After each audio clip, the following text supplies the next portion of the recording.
Welcome back to the Fractured in Alterac Valley card review. This is Adwicta. This is Merps. We are talking about Paladin. I don't think it's going to be a spoiler when I say there's some incredibly powerful cards. Let's just get right into it. The top card. This is the scary one. Like, we were talking about Hunter, and we were all like, Bloodletter is going to dominate. It's going to be so unfun. And it's true, Bloodletter is more problematic than anything we're going to talk about in Paladin. But Paladin has not one, but two S tier cards. As an S plus tier card, which again, there's not been an S plus tier card before that wasn't a legendary. So now we have Bloodletter and this other card. And it has a good old fashioned normal S tier card, which to be fair, Paladins probably have a few. So without further ado, the S plus tier card in Paladin is Templar Captain. No one's surprised. This was memed on. I got sent this card 18 million times by people who were like, can you believe this is happening in the arena? And I was like, I mean, I can believe it, but yes, it is as powerful as everyone thinks it is. I don't have a hot take on this. The 8 mana 8/8 rush. After this attacks a minion, summon a 5/5 defender with taunt. So the turn you play it, you hit something, and then you get a 5/5 taunt. That 5/5 taunt protects it from getting hit by other stuff, and then assuming it survives, which honestly it probably will, you're going to get another 5/5 taunt. Yep. And anytime you attack a minion, you get another 5/5 taunt. It just keeps surviving. You can also buff this. You can give it Divine Shield. You can heal it. Like, it's just a minion. Yeah. This has that abominable lieutenant problem where it just immediately demands removal, and if you're not able to do it, well, that sucks. You just lost the game. Because you can't let it, just like with lieutenant, if it does live an extra turn, that means you lost, right? That just really does mean you lost. If this does live past the initial turn, yeah, you also just lost. That really sucks. I don't know why the 5/5 that it spawns has taunt. Because it's defending. Yes, Defenders do. it is called a defender, but this Paladin shouldn't have this. Like this just gives Nobody should Paladins a have tool. this. Nobody should have this, but definitely Paladins shouldn't have this.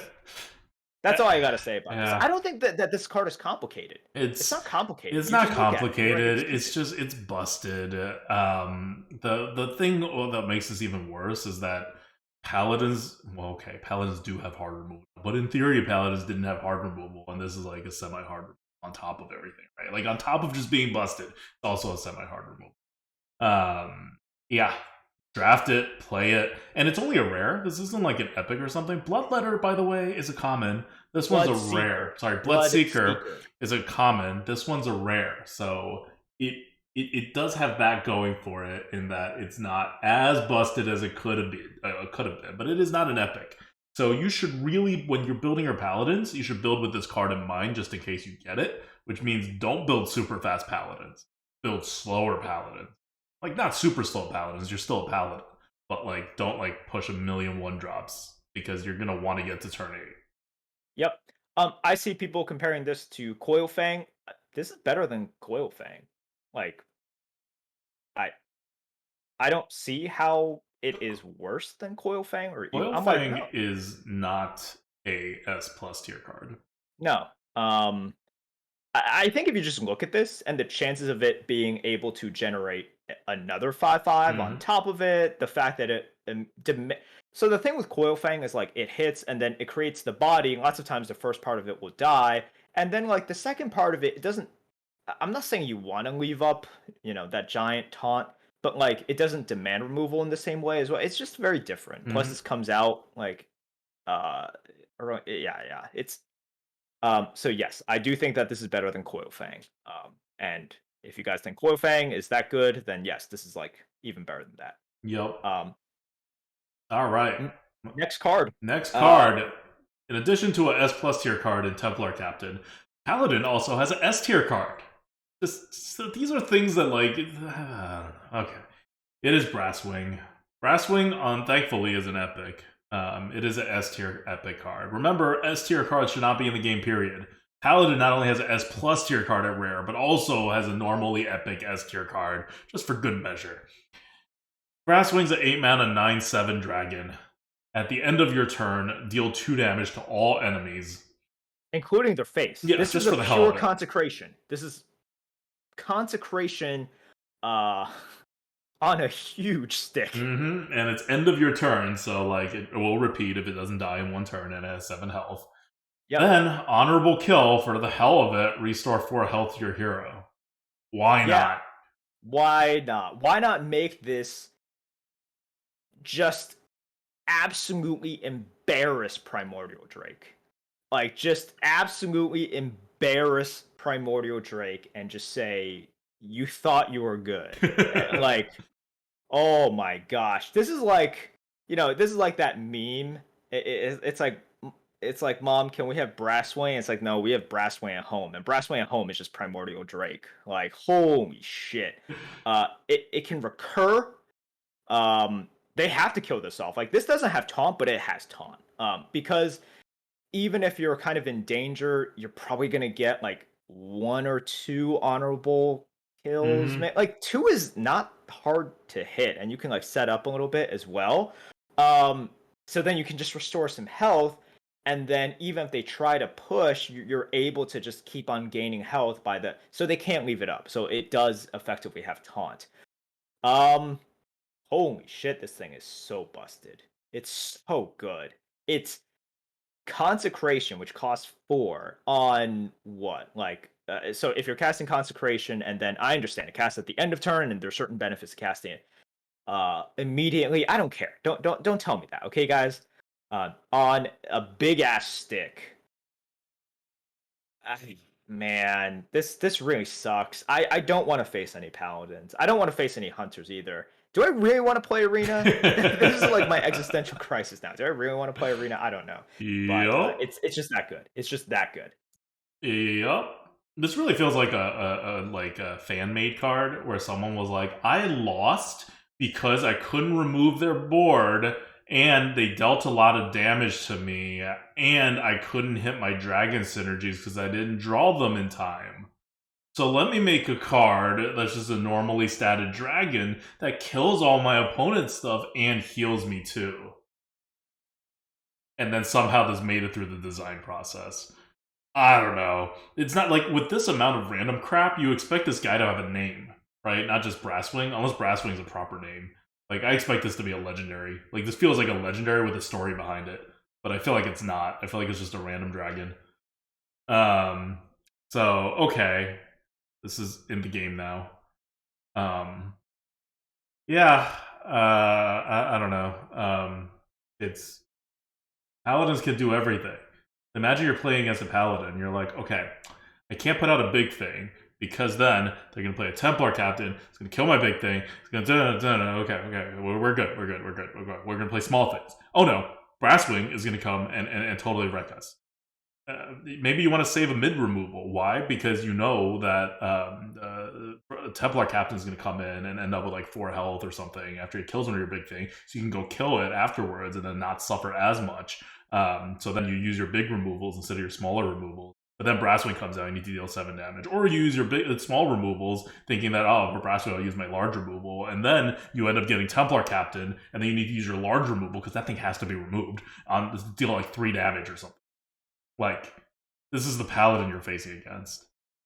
So, and one of the problems is that Paladins have so many ways to force out your removals because they have so much stuff that demands immediate attention, whether it is through neutral buffs like just the Fungalmancer or Blessing of Authority. So, like, for example, they put out Templar Captain, you gotta use your removal. You've used the removal on the Templar Captain, and then you spend extra resources getting rid of the 5/5, and you're kind of out a little bit, and then they Blessing of Authority, backbreaking. Or if it's Blessing of Authority first, then you have used the removal, and then they Templar Captain, backbreaking. If you've survived that, and then, for some reason they have just like the next card, hey, like let's go into it, right?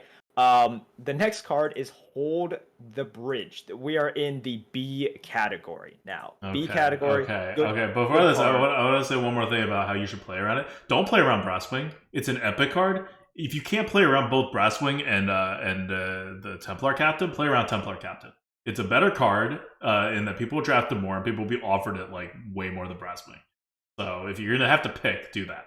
I really don't know, like, but that's how I would go about it. Okay, now getting on to what Merps is talking about. Hold the Bridge is we have 2 B level cards after this, so that's a pretty big power drop. We're outside of the needs to be banned card, and we're just into normally good cards that all the classes have. Hold the Bridge is 3 mana. It's a holy spell. Give a minion +2/+1 and Divine Shield. It gains lifesteal until end of turn. And it's a holy spell, which has some potential synergies. It's just pretty good. Like if you have a minion out there, on average, how much health are you gaining from it? You're gaining like a decent amount, maybe like 3 health from it. Probably more. Yeah, maybe more. I mean, you're Life gaining at least 2 health because you've already buffed it +2. Right, right. Yeah. So 3 is the absolute minimum. Right, sorry, I meant 3 on top. Like so, or sorry, 3 for the shield. So it would be 4 because it is +1, right? Oh, you're talking about the health of the Yeah. minion. Yeah. Yeah. So it would approximately be that. Lifesteal on the turn, health matters more and more, right? So this is just a solid, good buff. Like it's going to be good, and you can't leave. So here's exactly what I mean. Like you feel obligated to keep on removing the paladin stuff, and you are right in feeling that because they're going to Blessing of Authority. They're going to just hold the bridge. They're going to do all of this stuff. But that means you can't really play the strategic thing that you want to play in, which is like they have so many things you got, in your mind. You're like, I gotta remove this. You're just gonna run out sometimes. You're always gonna run out. So here's the trick: you're gonna just run let out. them do it. Let them do it. Come back on the board later. Like you're not gonna keep like in the beginning. Obviously, try to fight for the board, but if you're feeling like you maybe have to stretch your resources, consider what your deck looks like. And maybe you can just let them do it and then remove it afterwards. Because if you let them Blessing of Authority and then you remove the Blessing of Authority, that's still 1 removal. Whereas if you remove the thing that you're afraid they're going to Blessing of Authority, that's 1 removal and they still have the Blessing of Authority. So, pick your battles. Take some damage. Yep. Alright, next card is Dunbowder Bridge. This is another objective card. It's a 4 mana one. After you summon a minion, so it doesn't have to be played from your hand. After you summon a minion, give it +2/+2 and lasts 3 turns. This is a B card. I think some people look at this and they're like, oh, this is too slow. Once again, this is going to be the surprising card, I think. Some people are going to look at this and just be like, whoa, way too slow. I don't think it's going to be as, quote, slow as you guys think it is going to be. Is it a turn 4 play? No. It won't be. Not really. Sometimes you might play on turn 4. I don't think. Well, because if you play it on turn 4, you lose a turn. This last 3 turns, you play on turn 4, you can't summon anything. Yeah. So you don't want to play it on turn 4. I think this is a turn 8/8 plus play. And once again, do I think games are going to go to that level? Yeah, I do.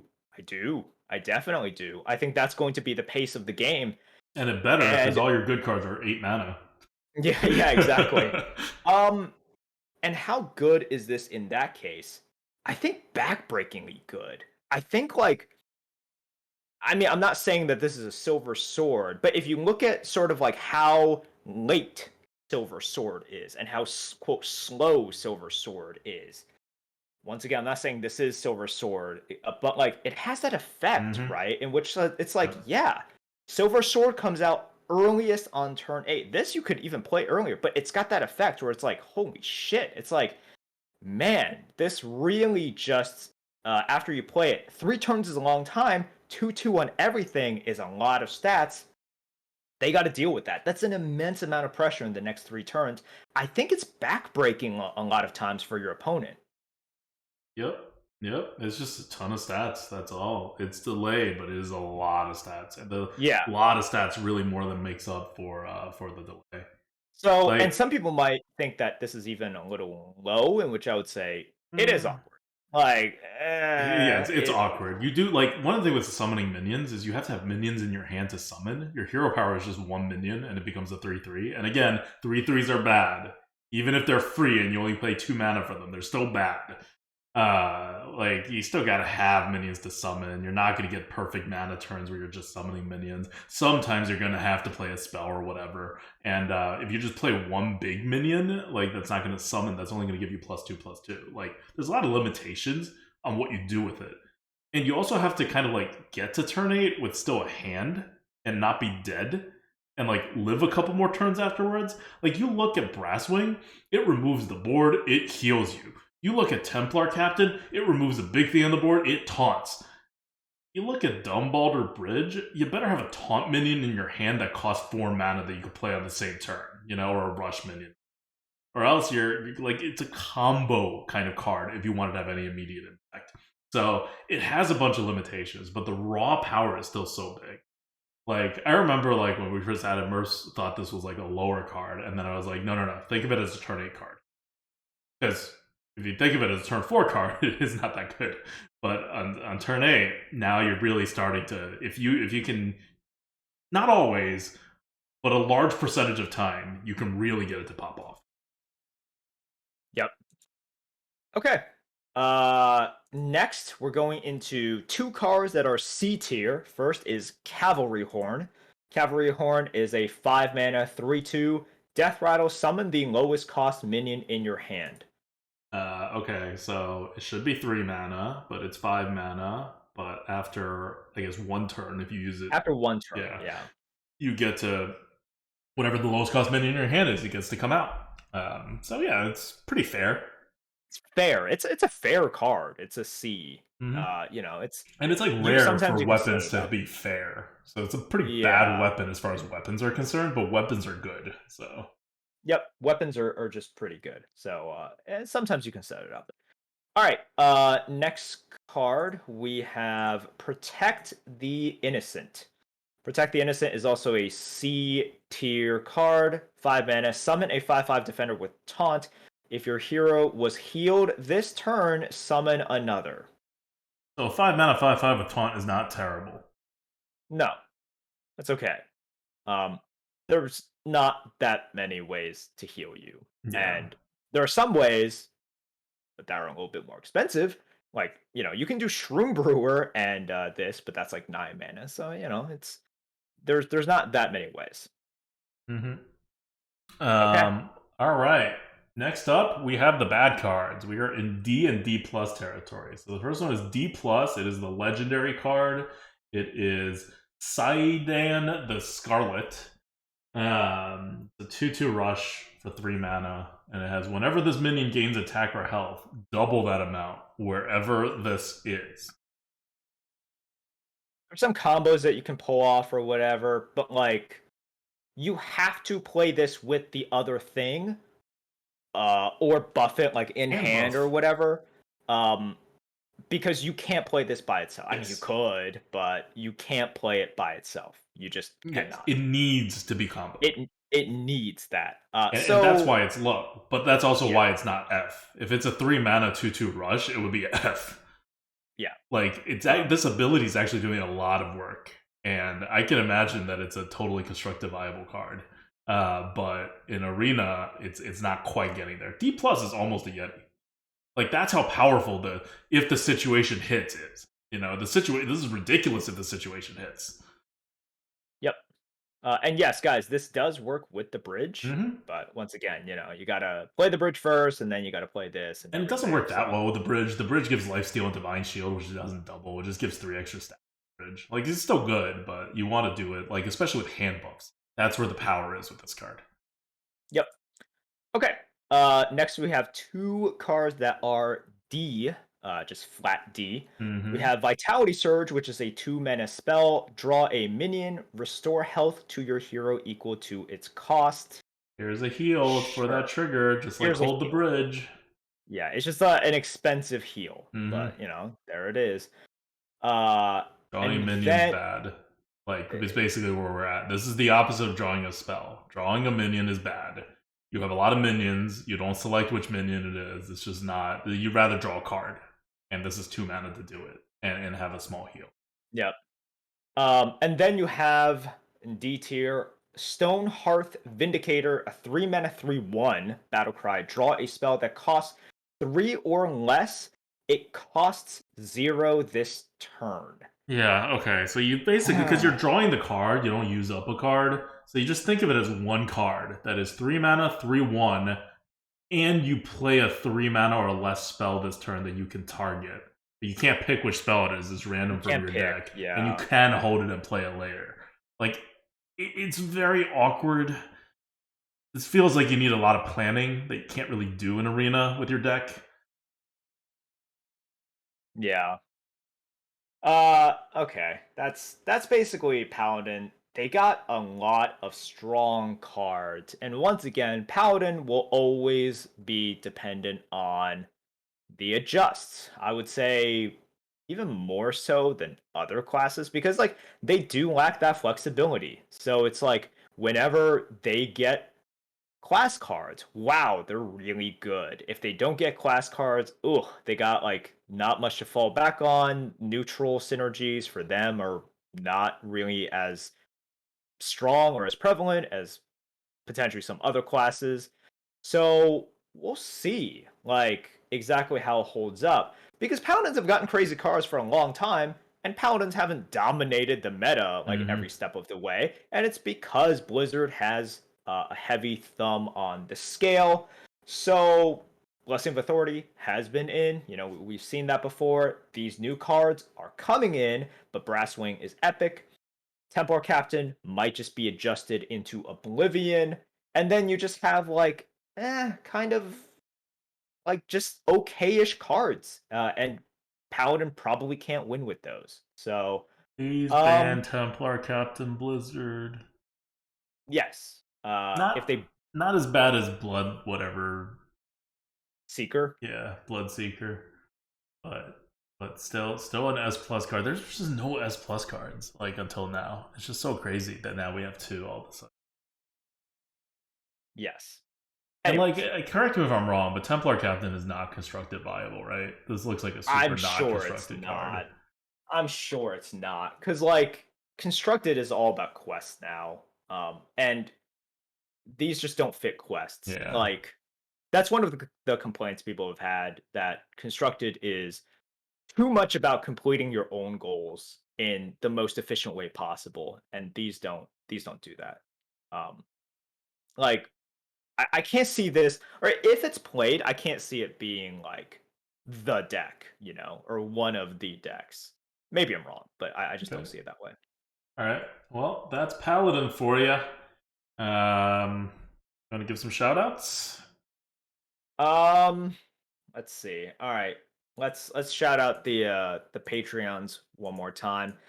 Thank you to RV Night Train, Yin 15 Gold Cringe, Eric L, Aaron LS, Dan F, Karova, RVG, 4P, and brand new. Thank you guys. We'll see you in the next video.